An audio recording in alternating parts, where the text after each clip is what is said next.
प्यारा हरियाणा। नमस्कार, मैं आपके साथ रवनीत कौर। आप देख रहे हैं लिविंग इंडिया न्यूज। बुलेटिन में सबसे पहले बात करेंगे, आज हरियाणा बीजेपी की अहम बैठक होगी। संगठन मजबूती और सरकार के कामकाज पर चर्चा होगी। मुख्यमंत्री नायब सिंह सैनी समेत मंत्री विधायक शामिल होंगे। आज हरियाणा बीजेपी की अहम बैठक होने जा रही है। तमाम मुद्दों पर चर्चा होगी। पंचकुला में प्रदेश कार्यकारिणी की यह बैठक होने जा रही है। संगठन मजबूती पर आज चर्चा की जाएगी। मुख्यमंत्री नायब सैनी समेत मंत्री विधायक भी शामिल होंगे। प्रदेश प्रभारी सतीश पुनिया और मोहनलाल बड़ौली भी इस मीटिंग का हिस्सा रहेंगे, मौजूद रहेंगे। बैठक में संगठन और सरकार के तालमेल पर मंथन होगा।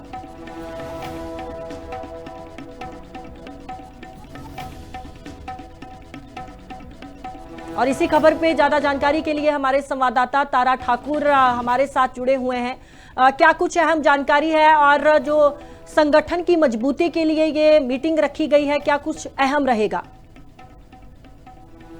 जी बिल्कुल, देखिए आज एक अहम बैठक जो है भारतीय जनता पार्टी की पंचकुला में होने जा रही है, जिसमें हरियाणा के मुख्यमंत्री नायब सिंह सैनी मौजूद रहेंगे। प्रदेश अध्यक्ष मोहनलाल बड़ौली, प्रदेश प्रभारी सतीश पुनिया और सभी जो विधायक हैं, मंत्री हैं और सांसद ये मौजूद रहेंगे। इसके अतिरिक्त जो संगठन है, उनके जो पदाधिकारी हैं वो मौजूद रहेंगे। कहीं ना कहीं हरियाणा में जो SIR लागू की गई है उसको लेकर लोगों में एक अच्छा मैसेज जाए और किस तरह से लोगों को इसका फायदा होगा, उसको लेकर सभी के साथ आज यह बैठक की जा रही है, चिंतन मंथन किया जाएगा।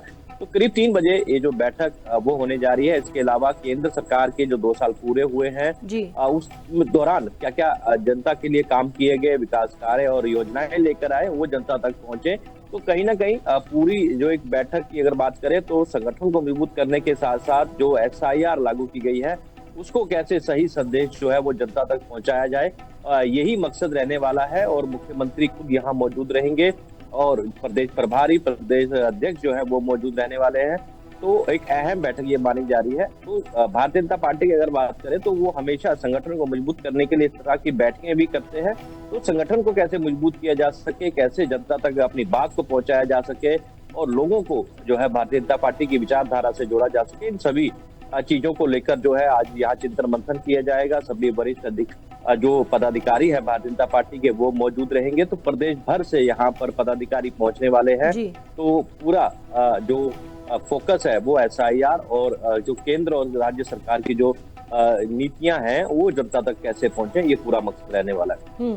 तो आज बैठक का क्या, अगर एजेंडे की बात करें तो किस एजेंडे पे आज चर्चा होगी? क्योंकि जो योजनाएं हैं उन पर भी चर्चा होने की जो जानकारी है मिल रही है।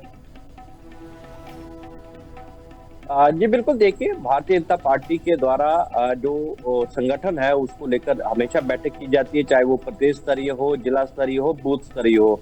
हमेशा वो संगठन को मजबूत करते हैं ताकि जो उनकी जो परियोजनाएं हैं, जो उनकी सोच है वो जनता तक पहुंचे और कौन कौन सी योजनाएं जो है वो जनता के लिए लाभदायक हैं और उनको कैसे फायदा मिलेगा, ये सभी चीजें इस बैठक में मौजूद रहेंगी। और जो पदाधिकारी है, प्रदेश के स्तर के जो नेता हैं वो यहाँ पर मौजूद रहेंगे और उसके पश्चात जो आगे जो बैठकें हैं वो जिला स्तर पर जाएंगी, जिला स्तर के बाद जो विधानसभा क्षेत्र स्तर में जाएंगी। तो इस तरह से ये बैठकें आगे चलती रहेंगी। तो कहीं ना कहीं इसका पूरा जो मकसद है वो जनता तक अपनी बात पहुंचाना है और SIR को सही तरीके से जनता के सामने उसकी तस्वीर रखना है। इन सभी चीजों को लेकर जो है यहाँ पर चर्चा की जाएगी। ठीक है, धन्यवाद तमाम जानकारी के लिए। 15 जून से जो SIR शुरू होने जा रही है उस पर भी चर्चा होगी। संगठन मजबूती और सरकार के कामकाज पर आज 3 बजे के आसपास चर्चा की जाएगी। हरियाणा के मुख्यमंत्री नायब सैनी के साथ जो विधायक हैं वो भी इस मीटिंग में मौजूद रहेंगे।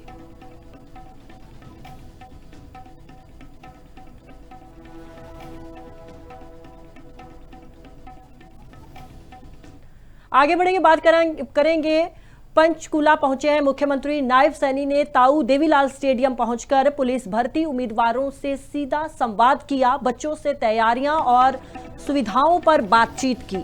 PTM का निरीक्षण करने पहुंचे थे CM सैनी और इस दौरान उनकी तरफ से ताऊ देवीलाल स्टेडियम वो पहुंचते हैं और पुलिस भर्ती उम्मीदवारों से उन्होंने सीधा संवाद किया, उनसे बातचीत की। बच्चे कैसे तैयारियां कर रहे हैं, क्या उनको फैसिलिटीज मिल रही हैं, तमाम मुद्दों पर चर्चा करते नजर आए हैं हरियाणा के मुख्यमंत्री नायब सैनी। पीटीएम साइट के बाहर बने रेस्ट एरिया का भी उनकी तरफ से निरीक्षण किया गया है। पंचकुला पहुंचे नायब सैनी जो उम्मीदवार हैं उनसे बातचीत करते तस्वीरों में नजर आ रहे हैं।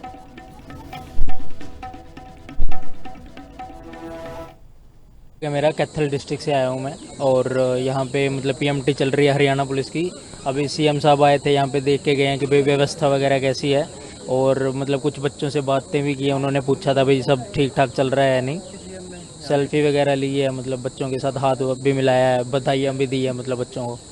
नहीं मतलब अच्छा है, अगर वो मतलब आगे पूछ रहे हैं तो बच्चों से उनके बारे में कि भाई कोई समस्या तो नहीं है, तो अच्छी बात है ये। मेरा नाम आकाश है और मैं जींद से बिलोंग करता हूँ। मैं आज अपना पीएमटी के लिए पंचकुला आया था, तो सैनी साहब से मुलाकात हुई है। सैनी साहब ने शुभकामनाएं दी और सभी बच्चों को अपने अग्रिम भविष्य के लिए बहुत बहुत बधाई दी है। उनसे मिलकर मुझे बहुत अच्छा लगा। वारिस अली नाम है, गुरुग्राम मेरा जिला है। सीएम साहब हमें अच्छा लगा कि सीएम साहब ने जाना कि हमारे बीच में क्या प्रोसेस चल रहा है, क्या प्रोसेस नहीं चल रहा। हमें बहुत ही अच्छा लगा कि जैसे सीएम ने हमारे बीच में आके हमारी समस्याओं को जानने की कोशिश करी, उस हिसाब से हमें बहुत अच्छा लगा। अब बात करेंगे हिसार में पूर्व मंत्री डॉक्टर कमल गुप्ता के घर पे आग लगी है। घटना के समय घर में मौजूद था परिवार। धुआं और लपटें उठने से हड़कंप मच गया। दमकल की 2 गाड़ियों ने आग पर काबू पाया। डॉक्टर कमल गुप्ता के घर पर आग लगी है। हिसार के पूर्व मंत्री हैं डॉक्टर कमल गुप्ता। ड्राइंग रूम में ये आग भड़की। घटना के समय घर पे मौजूद था परिवार। हिसार से ये खबर है, जहां पे घटना के समय घर पर परिवार मौजूद था। हादसे के वक्त घर में पत्नी और मां फंस गई थी। दमकल की 2 गाड़ियां पहुंचती हैं, उनकी तरफ से आग को बुझा दिया गया। पड़ोसी की छत से उन्हें बाहर निकाला गया।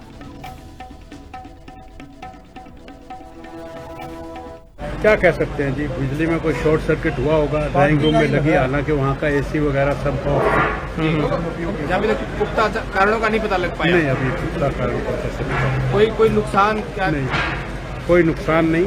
हमारी माता जी हमारे साथ रह रही हैं, वो भी बड़े आराम से बाहर निकल। तो उस कमरे में कोई था या कोई? उस कमरे में कोई नहीं था, कोई भी नहीं था। उसका धुआं जो हमें पता लगा वो काफी लेट पता चला। खतरनाक था, लेकिन धुआं खतरनाक था। उस धुएं में अगर 1 मिनट भी कोई इंसान रह जाए तो वो नहीं बचा। हिसार से मेरे संवाददाता परवीन हमारे साथ जुड़ चुके हैं। परवीन, क्या कुछ अहम जानकारी, कितने बजे का ये पूरा मामला बताया जा रहा है? जी, आपको बताना चाहूंगा कि जो पूर्व मंत्री डॉक्टर कमल गुप्ता के ड्राइंग रूम में अचानक आग लग गई, जिससे सारा सामान जलकर नष्ट हो गया। तो ऐसे में जो डॉक्टर कमल गुप्ता वहां मौजूद थे और उनकी धर्मपत्नी प्रतिमा गुप्ता और साथ ही साथ इनकी माता भी वहां मौजूद थी। आग लगते ही इन्हें दूसरी छत से पत्नी और माता को उतारा गया और साथ ही साथ कमल गुप्ता तुरंत नीचे आ गए और ऐसे में दमकल विभाग को सूचित किया। दमकल विभाग के जो कर्मचारी गाड़ी लेकर वहां पहुंचे और ऊपर जो ड्राइंग रूम में जो सारा सामान इतनी देर में जल गया था। ऐसे में 53 मिनट की जद्दोजहद करते हुए दमकल विभाग के कर्मचारियों ने आग पर काबू पाया है। और ऐसे में किसी और मानव हानि नहीं हुई है। तो बाद में उन्हें सुरक्षित निकाला गया। जी, कोई कारण पता चल सका है परवीन कि क्यों आग लगी है? किसी तरह की कोई जानकारी सामने आई? आग का यही कारण बताया जा रहा है कि क्योंकि ऊपर वाले कमरे में ड्राइंग रूम में एसी लगा हुआ था और एसी काफी पुराना भी था और उसकी कई बार यही बताया जाता है कि सर्विस न होने के कारण वो ज्यादा एसी पे लोड होने के कारण बिजली में ब्लास्ट हुआ है। इसी कारण यही बताया जा रहा है इसका। ठीक है, धन्यवाद तमाम जानकारी के लिए। तब फिलहाल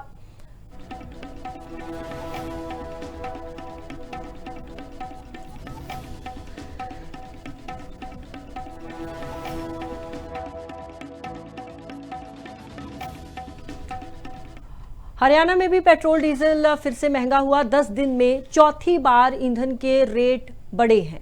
पेट्रोल 2 रुपए महंगा होकर 103 रुपए प्रति लीटर पहुंच चुका है। नई दरें सोमवार सुबह 6 बजे से लागू हुई। हरियाणा में पेट्रोल डीजल फिर से महंगा होने के कारण आम जनता परेशान है। केंद्र सरकार पर भी सवाल लगातार उठाए जा रहे हैं।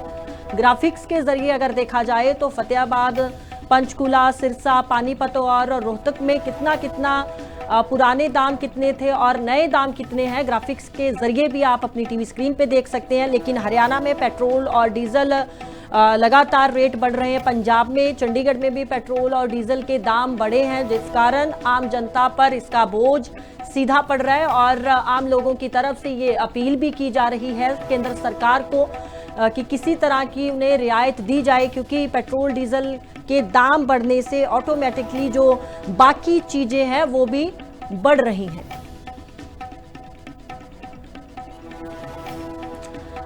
पंचकुला की अगर बात करी जाए तो पुराने दाम 101 रुपए थे, नए दाम 103 रुपए, 2 रुपए का जो बढ़ोतरी है वो पाई गई है। सोनीपत, हिसार, कैथल, कुरुक्षेत्र में भी पुराने और नए दाम अपनी टीवी स्क्रीन पे ग्राफिक्स के जरिए आप देख सकते हैं।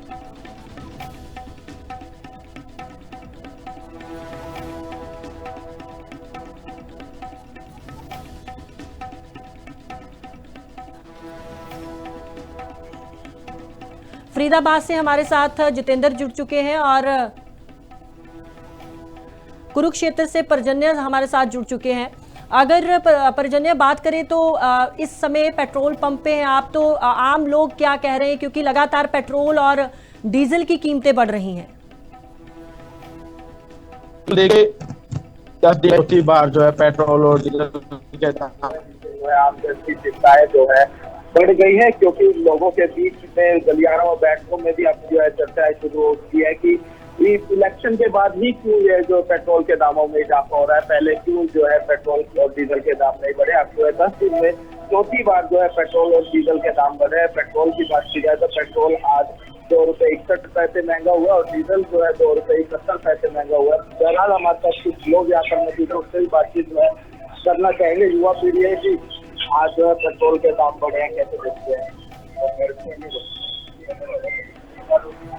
तो यहाँ और भी जो है लोग हमारे साथ जो है मौजूद है, उनसे बातचीत करना चाहें, क्योंकि युवा पीढ़ी है कुछ गुरेज करती है बातचीत करने से, क्योंकि उनको कुछ खास जो नहीं कुछ सीनियर जो हमारे साथ मौजूद है। सर काफी बार बढ़ रहे हैं लोग जो है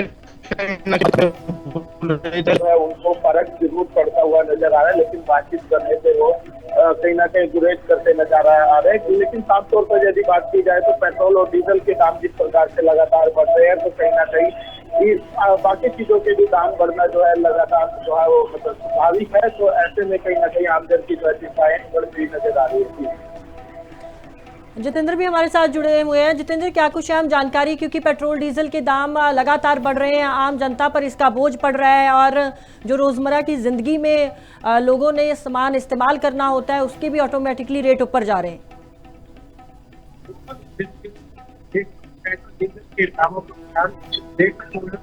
बात करेंगे जिस तरीके से तो जो पेट्रोल है वो 2 रुपए 0 पैसे प्रति लीटर बढ़ा है, और वही डीजल की बात करता है डीजल 2 रुपए 70 पैसे प्रति लीटर बढ़ा। तो कहीं ना कहीं जो पेट्रोल के जो अब जो दाम है वो केवल 103 रुपए 19 पैसे पेट्रोल के दाम है। और वही बात करें डीजल की, डीजल जो रेट बढ़े हैं वो 95.85 पैसे प्रति लीटर जो है वो पेट्रोल के दामों तो लगातार बढ़ चुके हैं। तो कहीं ना कहीं आम लोगों की जेबों पर काफी असर देखने को मिला है। जिस तरीके से बात करें वही जो ईरान और जो युद्ध चल रहा है तो लगातार उसका ही असर ये मानते हैं कि जिस तरीके से पेट्रोल डीजल के रेट साफ तौर पर बढ़ते जा रहे हैं, तो लगातार कहीं ना कहीं जो बातचीत में कर लेंगे लोगों से कि कैसा असर उनकी जेबों पर पड़ा है जिस तरीके से पेट्रोल और डीजल के दाम बढ़े।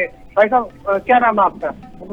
क्या कहेंगे, लगातार पेट्रोल डीजल के दाम बढ़ रहे हैं, क्या कहेंगे? तो इन्होंने 3 रुपए और बढ़ाए हैं, अब तो ये और बढ़ाएंगे, लेकिन सही नहीं। तो लगातार बढ़ रहे हैं तो जेबों पर असर पड़ रहा होगा लोगों के पे? क्यों नहीं पड़ेगा, आप बताओ क्यों नहीं पड़ेगा? तो क्या कारण मानते हैं भाई साहब जो पेट्रोल नहीं, इनको सिर्फ इलेक्शन देखना था। बंगाल का, असम का ये इलेक्शन के बाद बैठे थे और अभी आप 3 जून को देना काम पहुँचा देंगे। अच्छा, तो कहने का महंगाई का आम लोगों को मार पड़ रही है। होनी पड़ेगी आम लोगों को। बिल्कुल, जिस तरीके साफ तौर पर जो आम लोगों पर महंगाई की मार साफ तौर पर पड़ते जा रही है, इसका असर लोगों की जेबों पर पड़ रहा है। जी ठीक है, धन्यवाद जानकारी देने के लिए। पेट्रोल और डीजल के लगातार दाम बढ़ रहे हैं और आम लोग इससे परेशान हैं और क्योंकि ये चौथी बार है, 12 दिन में जो चौथी बार हुआ जब पेट्रोल और डीजल के रेट लगातार बढ़ते नजर आ रहे हैं। और अब अगर पेट्रोल की बात करी जाए तो 103 रुपये प्रति लीटर हरियाणा में पेट्रोल बढ़ा है, डीजल की कीमतें भी चौथी बार बढ़ी हैं।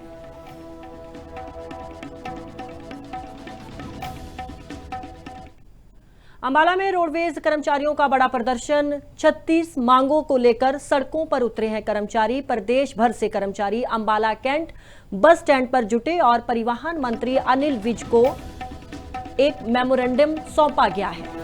अंबाला में रोडवेज कर्मचारियों का प्रदर्शन, तस्वीरें हैं उस वक्त की जब रोडवेज के कर्मचारी सड़कों पर उतरकर प्रोटेस्ट कर रहे हैं और परिवहन मंत्री है जो हरियाणा के ट्रांसपोर्ट मिनिस्टर अनिल विज, उनको एक मेमोरेंडम भी सौंपा गया है। कच्चे कर्मचारियों को पक्का करने की मांग हरियाणा के जो कर्मचारी हैं उनकी तरफ से किया जा रहा है और बड़ा प्रदर्शन करते नजर आ रहे हैं तस्वीरों में।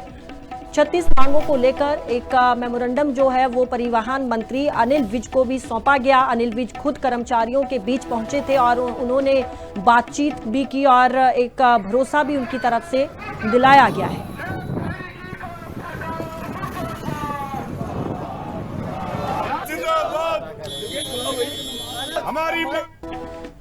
उधर फरीदाबाद में मां बेटे के शव मिलने से सनसनी फैली। अनखीर गांव में संदिग्ध हालत में दोनों का शव मिला है। आरती और बेटे हृदय के रूप में मृतकों की पहचान हुई है। मृतक के परिजनों ने ससुराल पक्ष पर आरोप लगाया। ससुराल पक्ष पर जहर देकर हत्या का एलिगेशन लगा है, आरोप लगाया गया। पुलिस को शुरुआती जांच में जहरीले पदार्थ की आशंका है। 3 साल पहले मृतका की लव मैरिज हुई थी। मौके पर पहुंची पुलिस और फोरेंसिक टीम पोस्टमार्टम के लिए भेजे गए। दोनों के शव पोस्टमार्टम रिपोर्ट के बाद मौत का खुलासा होगा। ये अनखीर गांव की बात है। अनखीर के अंदर आता है। उसमें कोई सूचना मिली थी, एक लेडी से उसने आत्महत्या कर ली और अपने बच्चे को मार दिया। उसमें मौके पर पुलिस गई और परिवारजनों द्वारा शिकायत दी, उसके आधार पर 302 का दहेज हत्या मुकदमा दर्ज किया। अब आगे पोस्टमार्टम रिपोर्ट आएगी, उसके आधार पर इन्वेस्टिगेशन। इस बुलेटिन में इतना ही, धन्यवाद।